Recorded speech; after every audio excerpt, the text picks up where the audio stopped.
Tjetra, pas sjellur argumente tjera nga Kurani, do ta përmendë ajetin 4.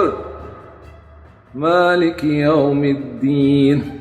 Në Koranit, ati ku për herë të parë paraqitet fjala din që e shpjegova në pjesën e parë dhe ju tani e dini se fjala din është kushtetuar dhe jo fe.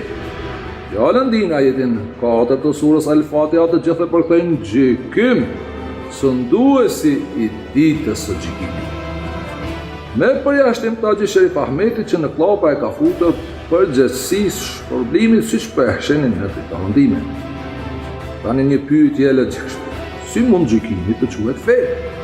Apo nëse din që nga fe, që nuk e përkthejnë dhe nuk e ligjerojnë sot qili popët e sultanit sunduesin e ditës së fesë, por e përkthejnë dhe e ligjerojnë sunduesi i ditës së gjykimit.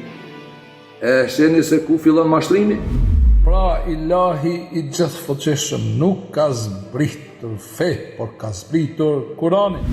Librin prandaj në ajetin 9 të fillimit Kur'anit në surën Al-Baqara, me një pas ajetit Alif Lam Mim, janë ajeti dhalika l-kitabu la rajba fihi hudan lil muttaqin.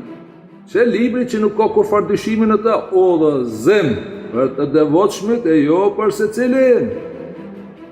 Në xhenet do të futen vetëm të devotshmit e jo secili që thot jam musliman, krishter, jahudi, ateist, budist e tjerë.